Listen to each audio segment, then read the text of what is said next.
ભાઈની અહીંયા દુકાળ પડ્યો એક દેહમાં દાદા. એટલે બેટા બેટા ને ઘરવાળાને કીધું કે દુકાળ પડ્યો છે, આ મેવને શું કરશું, આ ભેહુંને કેમ હાસવશું, આ ગાયોને કેમ હાસવશું, આનો કાંઈ રસ્તો? એની ઘરવાળે કીધું કે એક કામ કરો નહીં, બેનના ગામ જાવ નહીં, એને સારું છે, સધર છે, પિત્તળ ઘર છે, કંઈક લઈ આવો ને. અરે ગાંડી, બેનને તો દેવાનું હોય, બેન દીકરી ભાણે એનું થોડું લેવાય?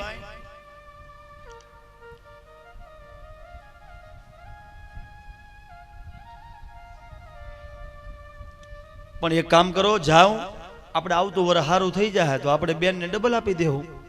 માંડ માંડ કરી ઘોડી હતી, માણસ લઈને નીકળ્યો, બેનના ગામ નજીક આવ્યું, બેનનું ઘર નજીક, સામે ઝરૂખો દેખાય, બનેવી ઝરૂખામાં બેઠેલા હાળાને જોઈ ગયા, ઊભા થઈને અંદરના ઓરડે વયા ગયા. એને ઘરવાળીને કહે તારો ભાઈ આવે છે, એને કહેજે હું બહાર ગયો છું.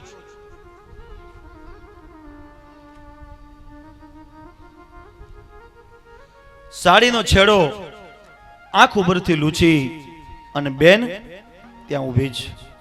ઘરવાળા અંદર જતા રહ્યા, ઘોડી નજીક આવી, ભાઈને ખબર પડી ગઈ કે મારા બનેવી ઝરૂખામાં ઊભા હતા, અંદર વયા ગયા છે.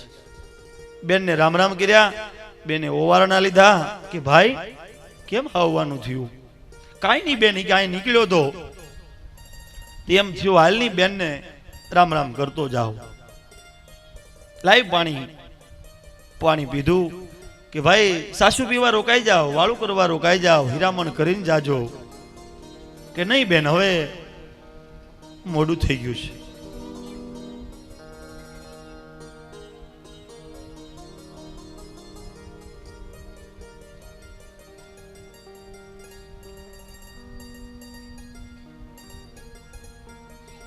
મોડું થઈ ગયું છે. બેનનો ભાઈ નીકળી ગયો, ત્યાં બેનનો દીકરો ઘરે આવ્યો, ભાણિયાભાઈને વાત કરી, તારા મામા આવ્યા હતા, મુઠ્ઠી જારે, તારા બાપને તારો મામો મોંઘો પડ્યો.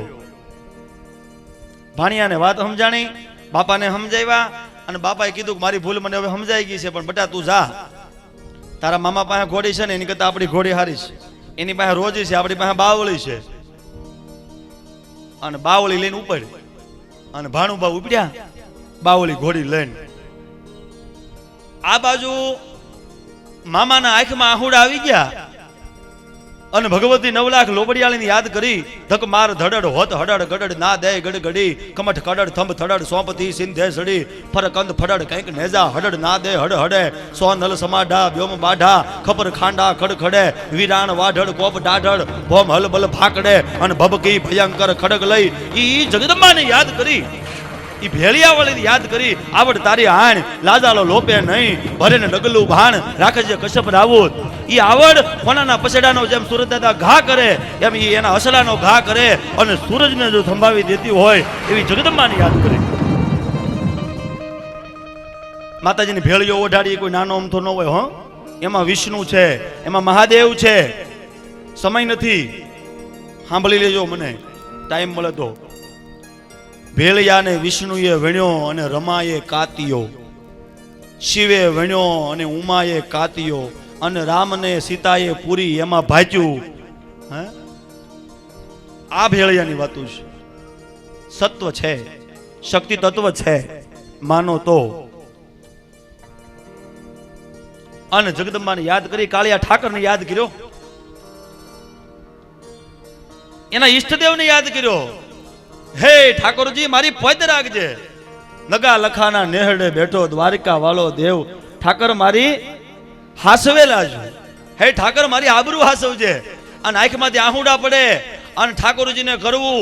આભા મંડળમાં એક નાની એવી ગાયના ખરી જેવડી કાળી વાદળી થઈ દાદા, અને ધીમે ધીમે આખું આભા મંડળ હાકડું થવા માંડ્યું.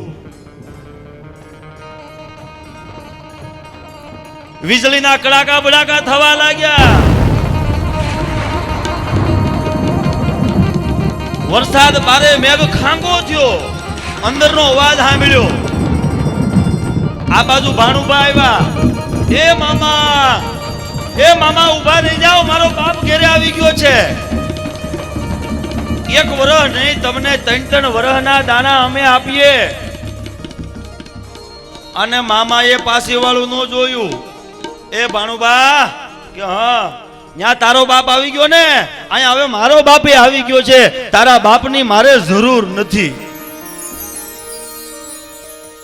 કોકનો સમય હાસવી લેજો વાલા. દીકરીનો પ્રસંગ ગામમાં કોઈ હોય, ગરીબ વ્યક્તિ હોય, ખબર છે કે આખો દી દાડિયું કરે છે, 400 રૂપિયા કમાય છે, 2 જણા દાડીએ જાય, એની 2 દીકરીઓ દાડીએ જાય, છોકરો માંડ કરીને ભણાવે છે, દીકરીઓ દાડીએ જઈને પૈસા ભેગા કરીને એનો કરિયાવર ચાર કરે છે.